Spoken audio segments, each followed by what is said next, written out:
Ladies and gentlemen, welcome back to Real to Real with Papa T. I'm here with the legendary G from G Records. How you doing there, sir? How's it going, G? Everything's good. Everything's outstanding, good. Outstanding.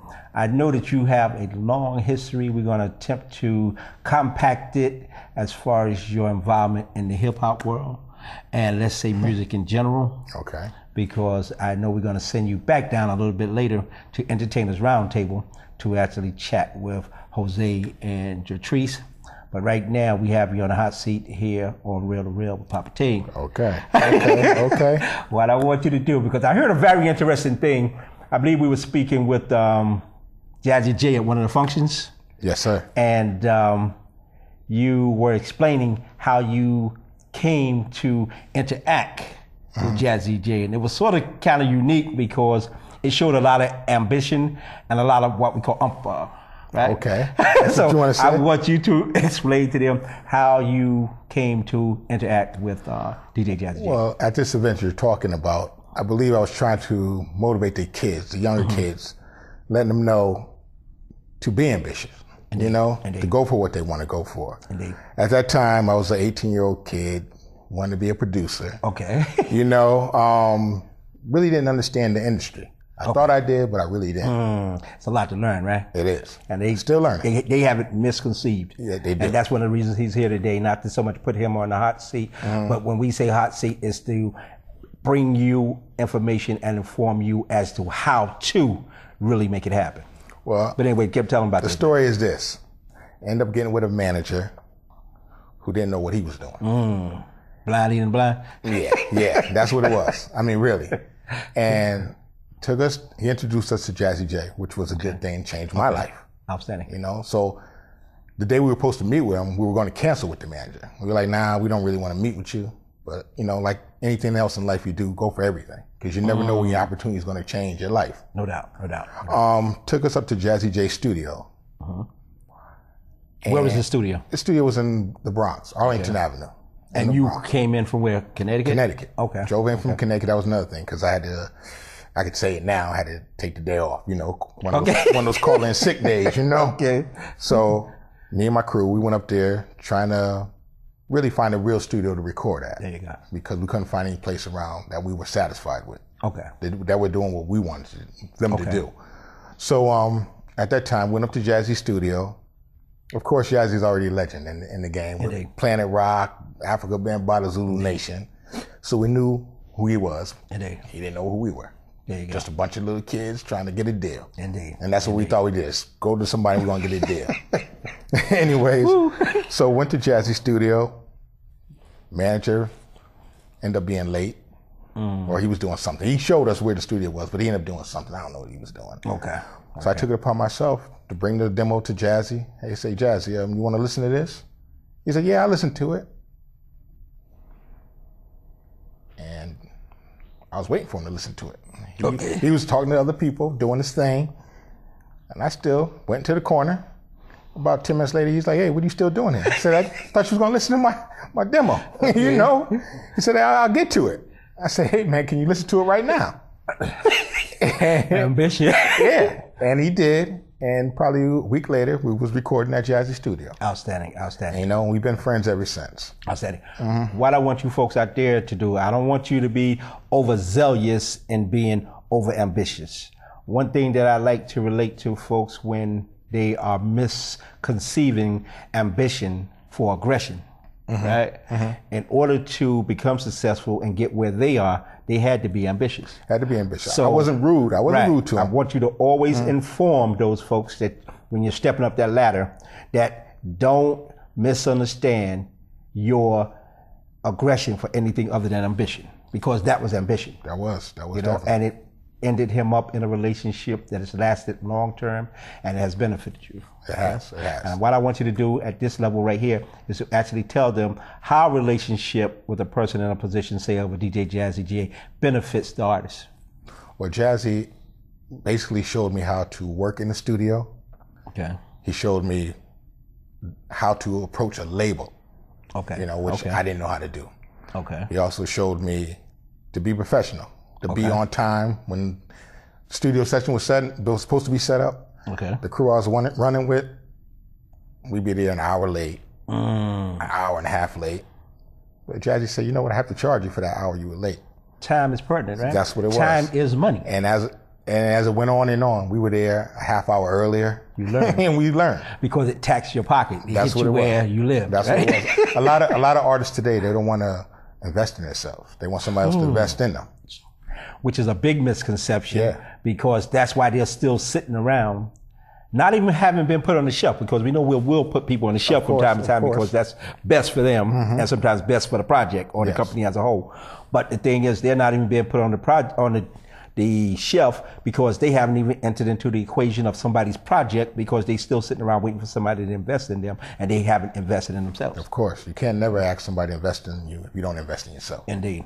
So I want you artists out there to take note of that right there. Now, how would you actually describe your title or even job description? Would you say that you're a producer, or how would you define your duties? In all aspects of the game for 25 years. Okay. You know, I've DJ'd, I produced, and I also sold records. There you go. You know, there you go. I've done it all. And that's the big thing. Yeah.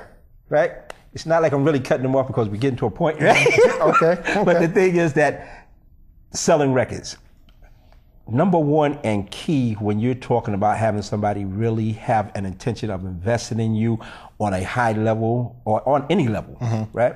Because at the end of the day, it's a business and it comes down to the size of the check. Yes. So at the end of production, the final stage is distribution. Of course. Right? Of course. So the thing is that if your units are not moving and you're sitting around waiting for somebody to move those units, I know you started selling them out your trunk of your car and all kind of stuff, right? No, was that the process? No, actually what I did was I used to, after Jazzy showed me the business, I started hitting up all the labels. Okay. At that time, you can do that. I don't know how it's working right now, but I used to be every Friday, you know, I would mysteriously get sick from a job.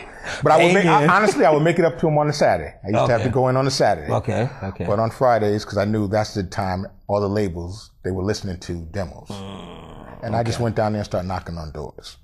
Okay. And I knocked on doors so many times, I formed relationships with the people that were at the labels. Well, see, that's outstanding. And from that, they figured, hey, where you coming from? And I said, I'm coming out of Connecticut. You coming out of Connecticut? Okay, we need you to do something for us. So I started doing street promotions for Atlantic Records. I started doing street promotions for Warner Brothers and Island. And from that connection, I was really bringing their material. They were giving me their material to bring up here. Exactly. So doing that and also collecting from my DJing and producing, I was accumulating so many records. To this point where I had about 50,000 records. There you go. It was good, but it wasn't that good because, you know, it was too much and I had to get rid of some. And from that, I started teaching myself how to sell units. Not just of the artists that were at that time out, but some of the older artists that weren't around anymore. I had a couple of their albums. And I met another person. See, everything happens with connections. Indeed. You know, with connections. From there, I met a Japanese fella by the name of Sanwoo. Sanwoo has something totally different. I was trying to use him to do an independent record because no labels was biting on my material. But he showed me how I could get rid of the older records for more money. So I said, okay, well, what is this about? He said, this is about collectibles. So that turned another phase in my life where I was producing, but also I ended up starting to sell samples to other artists out there at that time, which was the Tribe Called Quest, which was Diamond D, which was at the time the Beatnuts. I formed relationships with all of them, and they used to come up to my house. So I'm going down to. I'm sorry. Yeah, no, you're good. You're doing great. At this point right here, we just want to interject because he keeps saying it. And I'm not sure if you're really hearing him.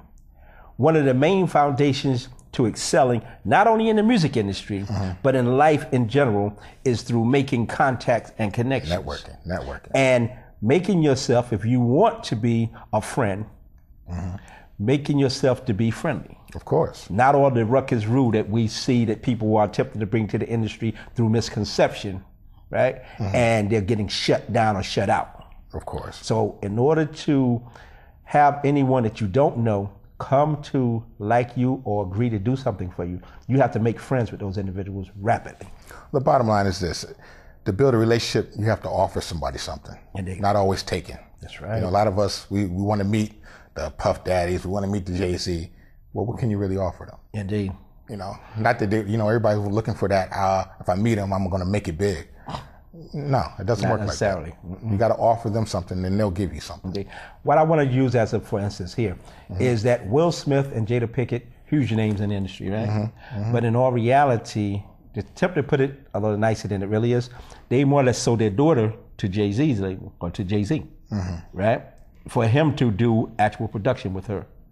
And Will Smith has like massive hits, right? Of course, of course. So when you're talking about bringing something to the table, as it's really termed, right? And you guys say it all the time, what do you bring to the table?